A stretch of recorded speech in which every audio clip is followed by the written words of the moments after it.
always show up and make a statement. I don't ever slow up, no I don't take shit. I got no love for the fakeness. If you wanna play tough and wanna hate this, I'll always show up and make a statement. Everything I do so instinctive and so passionate. Hello guys, welcome back to our channel. எல்லாரும் எப்படி இருக்கீங்க? நல்லா இருக்கீங்க நம்புறேன். நானும் அதே மாதிரி ரொம்ப நல்லா இருக்கேன். இன்னைக்கு என்ன வீடியோன்னு பார்த்தீங்கன்னா, நம்ம ரேவனோட 1 இயர் ஓனர்ஷிப் வீடியோ தான் பார்க்க போறீங்க. ஏன்னா நம்ம ரேவன் எடுத்து கிட்டத்தட்ட 1 இயர் கம்ப்ளீட் ஆயிடுச்சு. அதனால இதில் என்னென்ன ப்ளஸ் இருக்குது, என்னென்ன மைனஸ் இருக்குதுன்னு சொல்ல போகிறேன். இது ப்ளஸ்ன்னு பார்த்தீங்கன்னா, அதாவது ப்ளஸ்ஸுங்கிறத விட நம்ம இன்ஜின்லேருந்து ஆரம்பிச்சிடும். இன்ஜின் பார்த்தீங்கன்னா பவர் வந்து எனக்கு ரொம்ப அதிகம் தான். இந்த 250cc வந்து பவருங்கிறது வந்து அதிகம்தான். அதே மாதிரி டார்க் பார்த்தீங்கன்னா நல்ல ஒரு ஃபீல் இருக்கும். ஏன்னா அந்த த்ராட்டில் ரெஸ்பான்ஸ் முன்னாடி ஒரு புல் இருக்கும் இழுத்துட்டு போகும்போதே உங்களுக்கு அதை பார்த்தாவே கண்டிப்பாக தெரியும். ஏன்னா இது பார்த்தீங்கன்னா ரைட் பை ஒயர் த்ராட்டில் தான் கொடுத்துருப்பாங்க. அதனால உங்களுக்கு ரேவ் பண்ணும்போது உங்களுக்கு நல்லாவே ஃபீல் ஆகும். அதே மாதிரி இனிஷியலில் வந்து நல்ல ஒரு ரெஸ்பான்ஸ் இருக்கும். அதனால உங்களுக்கு கண்டிப்பாக யூஸ் பண்ணி பார்த்தீங்கன்னா தெரியும் வண்டியை பொறுத்தளவு. ரெண்டாவது பார்த்தீங்கன்னா பிரேக்கிங்னு பார்த்தீங்கன்னா முன்னாடி வந்து டிஸ்க் பிரேக் தான் கொடுத்துருக்காங்க. முன்னாடி டிஸ்க் பிரேக் தான் கொடுத்துருக்காங்க. அதே மாதிரி முன்னாடி வந்து சடனாக இது பண்ணோம்னா வந்து நல்ல பிரேக்கிங் பர்ஃபார்மன்ஸ் இருக்குது. பின்னாடி அதே மாதிரி ஏபிஎஸ் டுவல் சேனல் ஏபிஎஸ் தான் கொடுத்துருக்காங்க. அதனால் வந்து யூஸ் பண்ணும்போது உங்களுக்கு நல்லாவே தெரியும். ஏன்னா பிரேக்கிங்கை பொறுத்தளவு பிரேக்கிங் வந்து எனக்கு ஃபுல் சாட்டிஸ்ஃபைடு தான். அதே மாதிரி கொஞ்சம் சர்வீஸ் விட்டு எடுக்கிறப்ப மட்டும் கொஞ்சம் அந்த ஸ்பின் ஆகிற வரைக்குமே கொஞ்சம் இதாக பொறுமையாகவே ஓட்டுங்க. அப்போ வந்து கொஞ்சம் பிரேக் வந்து டவுனாக தான் இருக்கும். ஏன்னா அந்த டிஸ்கில் வந்து ஆயில் போகிறதுனால அப்படி இருக்கும். முடிஞ்ச அளவு கொஞ்சம் எவ்வளோ பத்திரமா ஓட்ட முடியுமோ ஓட்டுங்க. அதே மாதிரி பார்த்தீங்கன்னா முன்னாடி வந்து USD 4 கொடுத்துருக்காங்க. இது ஒரு நல்ல யூஸ்ஃபுல்லாகவே இருக்குது. பின்னாடி பார்த்தீங்கன்னா நமக்கு வந்து இது தான் கொடுத்துருக்காங்க, மோனோஷாக் தான் கொடுத்துருக்காங்க. இதில் அட்ஜஸ்டபிள் கிடையாது இந்த சஸ்பென்ஷனில். இது வந்து யூஸ்ஃபுல்லாங்கிறத விட இது கொஞ்சம் ஹார்டாக தான் இருக்குது. சஸ்பென்ஷனை பொறுத்தவரைக்கும் கொஞ்சம் ஹார்டாக தான் இருக்குது. இப்போ சப்போஸ் வந்து ஒரு 1/2 ஃபீட்டில் இருக்கோம் அப்படின்னா அந்த 1/2 ஃபீட்லேருந்து கீழே இறக்கும் போது பேக் வீல் இறக்கும் போது டப்புன்னு ஒரு சவுண்டு கேட்குது. அது வந்து இதில் ஒரு ட்ராபேக்காக இருக்குது. அதுக்கப்புறம் வீல் சைஸுன்னு பார்த்தீங்கன்னா நல்லா பெருசாகவே இருக்குது.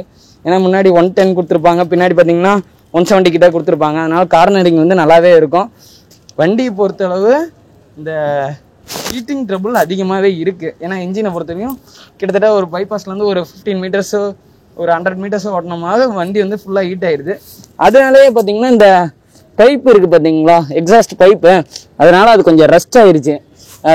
அதனாலயா இல்லை அந்த சேர் அடிக்கிறதுனால இங்கே அண்டர்பெல்லி கார்டு கொடுத்துருக்க மாட்டாங்க. அதனால வந்து கொஞ்சம் ரஸ்ட் ஆயிடுச்சு.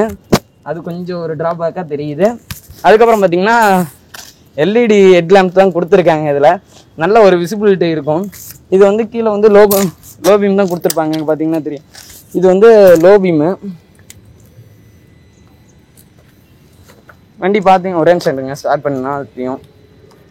வண்டி வந்து ஸ்டார்ட் பண்ணாவே இந்த லோ பீம் எரியும். எப்பயுமே வந்து டிஃபால்ட்டாகவே எரியும். அதுக்கப்புறம் பார்த்துக்கிட்டிங்கன்னா இது நல்ல ஒரு விசிபிலிட்டி தான் இருக்குது. நம்ம மற்ற நார்மல் பைக்கை விட இதில் இருக்க LED வந்து நல்ல ஒரு விசிபிலிட்டி இருக்குது. ஹைவேக்கு மட்டும் கொஞ்சம் கம்மியாக இருக்க மாதிரி எனக்கு ஃபீல் ஆகுது. முடிஞ்ச அளவு எக்ஸ்ட்ரா ஃபாக்லாம் போடுறீங்க, அது போட்டுக்கலாம். நல்ல ஒரு யூஸ்ஃபுல்லாக தான் இருக்கும். அதுக்கப்புறம் பார்த்திங்கன்னா டிஸ்பிளே வந்து பாருங்கள். டிஸ்பிளே பார்த்துக்கிட்டிங்கன்னா ஆன் பண்ணி காட்டுறேன் பாருங்கள். இந்த ரெடி டு ரேஸ்ன்னு பார்க்கும்போது எனக்கு எப்பயுமே ரொம்ப பிடிக்கும். அதுக்கப்புறம் இந்த கிளஸ்டர் வந்து LCD கிளஸ்டர் தான் கொடுத்துருக்காங்க. இதில் வந்து TFT கிடையாது. இதுனா 2024 மாடலில் வந்து இது கொடுத்துருக்காங்க. 2025 தான் வந்து TFT கொடுத்துருக்காங்க. இதில் பார்த்துக்கிட்டிங்கன்னா இது LCD கிளஸ்டர் தான். அதே மாதிரி வந்து நல்ல ஒரு யூஸ்ஃபுல்லாக இருக்குது. ப்ளூடூத் கனெக்டிவிட்டி, கால்ஸு, நோட்டிஃபிகேஷனு எல்லாமே காட்டுது.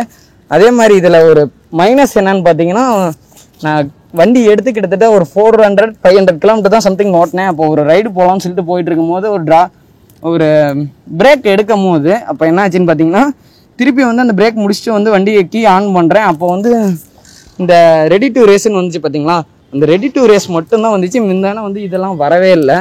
அந்த RPM மீட்ரு, இந்த ஸ்பீடோ மீட்ரு எதுவுமே வரல. இப்போ வந்து அது ஒரு மைனஸாக தான் தெரிஞ்சு. அதுக்கப்புறம் அது ஒரு தடவை மட்டும் இல்லை, ஒரு 2-3 தடவை அப்படி தான் எனக்கு வந்துச்சு. நான் ஷோரூம் எடுத்துகிட்டு போய் சர்வீஸில் காட்டினேன். அது ஒன்றும் ப்ராப்ளம் இல்லை, இந்த மாதிரி வந்தால் திருப்பி கொண்டு வாங்கன்னு சொன்னாங்க. கரெக்டாக வெளில இருக்கதான் இப்போ அந்த மாதிரி வருது. அது ஒரு எனக்கு மைனஸாக தெரியுது வண்டியில். ஏன்னா டிஸ்பிளே வந்து மெயின், அதில் வந்து ஒரு மைனஸ் தெரியுது. அதுக்கப்புறம் பார்த்தீங்கன்னா சீட் கம்ஃபர்ட்டு சொல்லப்போனால் சீட் கம்ஃபர்ட் வந்து எனக்கு ஓகே தான். ஏன்னா வந்து நான் டாலாக இருக்கேன், ஒரு 5.5 இருக்கேன். இருந்தாலும் வந்து எனக்கு இந்த சீட் ஹைட் வந்து கொஞ்சம் லோவாக தான் இருக்குது. இப்போ ஓல்டு 250 கம்பேர் பண்ணும்போது ஜென் 2 வந்து கம்பேர் பண்ணும்போது இது வந்து ஹைட் கம்மி தான். ஏன்னா ஷார்ட் ரைடர்ஸ்க்குலாம் பார்த்தீங்கன்னா நல்லா ஒரு யூஸ்ஃபுல்லாகவே இருக்கும். அதுக்கப்புறம் பார்த்துக்கிட்டிங்கன்னா பில்லியன் ரைடர் வந்து பசங்கன்னா கொஞ்சம் நல்லா தாராளமாகவே உட்காந்துக்கிட்டு போகலாம்.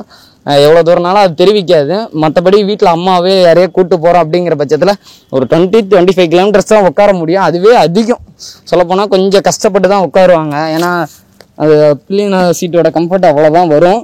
அதுக்கப்புறம் கிரவுண்ட் கிளியரன்ஸ்னு பார்த்தீங்கன்னா இது எனக்கு ரொம்ப சாட்டிஸ்ஃபைடு தான். கிரவுண்ட் கிளியரன்ஸ் பார்த்தீங்கன்னா இதில் அதிகமாகவே இருக்குது. எந்த ஸ்பீட் பிரேக்கரில் போனாலுமே வந்து இந்த இடம் தட்டுறதில்லை.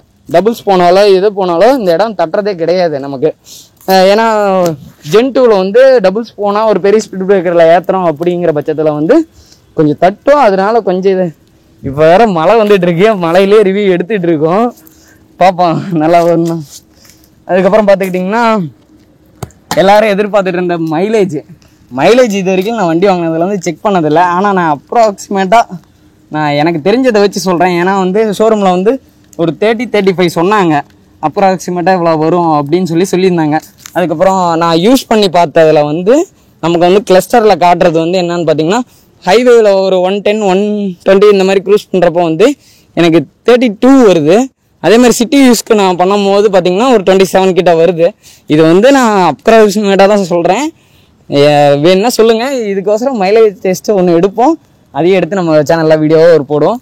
அதே மாதிரி பார்த்தீங்கன்னா லைக் பண்ணிடுங்க, ஷேர் பண்ணிடுங்க, கமெண்ட் பண்ணிடுங்க. முடிஞ்சதோ எல்லோரும் சப்ஸ்கிரைப் பண்ணிட்டு ஆளுங்க பெல் ஐக்கானை கொடுத்துருங்க.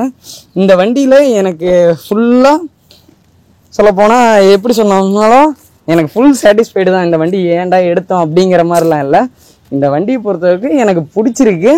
எல்லா ஃபீச்சர்ஸுமே இந்த அமௌண்ட்டுக்கு வந்து ஒர்த்து தான். நான் கொடுத்து வந்து ஒரு பை பண்ணதுக்கு இந்த 250 வந்து எனக்கு கொஞ்சம் ஒர்த்தாக தான் தெரியுது.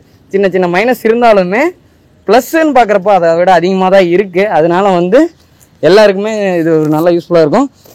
அதே பார்த்திங்கன்னா இது 2024 Gen 3 ஃபஸ்ட்டு சேலம் பைக்கு. இதில் வந்து நமக்கு அதே மாதிரி பார்த்திங்கன்னா ஒன்று சொல்ல மறந்துட்டேன். சர்வீஸை பொறுத்தளவு 3 ஃப்ரீ சர்வீஸ் தராங்க. ஃபர்ஸ்ட் சர்வீஸ் பார்த்திங்கன்னா 1000 கிலோமீட்டரில் ஒன்றும், செகண்ட் சர்வீஸ் பார்த்திங்கன்னா 7000 கிலோமீட்டரில் ஒன்றும், தேர்ட் சர்வீஸ் பார்த்திங்கன்னா ஒரு 14,000 கிலோமீட்டர்ஸில் விடணும். ஃபர்ஸ்ட் சர்வீஸ்க்கு நான் விட்டுட்டேன். ஃபர்ஸ்ட் சர்வீஸ் வந்து காஸ்ட் எவ்வளோ வந்துச்சுன்னு பார்த்தீங்கன்னா ஒரு 1450 சம்திங் வந்துச்சு. அதுக்கப்புறம் பார்த்தீங்கன்னா செகண்ட் சர்வீஸ் பார்த்தீங்கன்னா ஒரு 2400 வந்துச்சு. செகண்ட் சர்வீஸில் எனக்கு ஒரு மைனஸ் தான். ஏன்னா வந்து பார்த்தீங்கன்னா நான் சர்வீஸ் விட்டு வண்டி எடுத்துகிட்டு வரப்போ எனக்கு டிஸ்க் பேடு வந்து மாற்றி போட்டுட்டாங்க. அதனால வந்து டிஸ்க் பேடு வந்து எனக்கு கொஞ்சம் இதாகிடுச்சு. அதனால் வந்து செகண்ட் சர்வீஸ் கொஞ்சம் இது பண்ணாமல் விட்டுட்டேன். அதுக்கப்புறம் தேர்ட் சர்வீஸ்க்கு இன்னும் 1 மந்த் டைம் இருக்குது. நான் தேர்ட் சர்வீஸ் விட்டுட்டு அடுத்த வீடியோவில் அதை பற்றி சொல்ல முடிஞ்சுன்னா, அந்த சர்வீஸை பற்றி சொல்ல முடிஞ்சுன்னா சொல்கிறேன். முடிஞ்சளவு பாருங்கள், சப்போர்ட் பண்ணுங்கள். அதே மாதிரி மைனஸ்ன்னு ஒரு மைனஸை மறந்துட்டேன், அதை சொல்ல பார்த்தீங்கன்னா இந்த ஸ்க்ரூஸ்லாம் பார்த்தீங்கன்னா இந்த கேடிஎம் பொறுத்த வரைக்கும் துரு பிடிக்குது. நல்லா காட்டுற பாருங்க. இந்த ஸ்க்ரூஸ்லாம் பார்த்தீங்கன்னா நல்லா எல்லாமே வந்து துரு பிடிக்கிற இதில் தான் இருக்குது. ஏன்னா அதுவும் ஒரு மைனஸ் தான். அதுக்கப்புறம் இண்டிகேட்டரில் வந்து ஃபாக் ஆகிட்டே இருக்குது. ஏன்னு தெரியல, எனக்கு கேடிஎம் இண்டிகேட்டர்ஸில் வந்து இந்த மாதிரி ஃபாக் ஆகுது. அது ஒரு மைனஸ். ஏன்னா மைனஸுங்கிறது சின்னதாக தான் இருக்குது. ப்ளஸ்ன்னு பார்த்தோம்னா நிறையா இருக்குது. பவர் சொல்லலாம், கம்ஃபர்ட் சொல்லலாம், லாங் போகிறதுக்கு இது நல்லா ஒர்த்தாக தான் இருக்கும். அதே மாதிரி பார்த்திங்கன்னா இந்த வண்டியை வாங்கலாமா வேணாமான்னு என்னை கேட்டால் கண்டிப்பாக இந்த வண்டியை வாங்கலாம். ஏன்னா வேல்யூ ஃபார் மணி தான். இதில் வந்து டிஃபால்ட்டாகவே அசால்ட் லைட் முதற்கொண்டு கொடுத்துட்றாங்க. அதனால் உங்களுக்கு பயங்கர யூஸ்ஃபுல்லாக இருக்கும். இந்த வீடியோ உங்களுக்கு பிடிச்சிருந்துச்சுன்னா மறுபடியும் சொல்கிறேன், லைக் பண்ணுங்கள், ஷேர் பண்ணுங்கள், கமெண்ட் பண்ணுங்கள், எல்லோரும் சப்ஸ்கிரைப் பண்ணிடுங்க. முடிஞ்சால் இன்ஸ்டாகிராமில் போய்ட்டு ஒரு ஃபாலோ பண்ணிடுங்க. Until then, bye bye.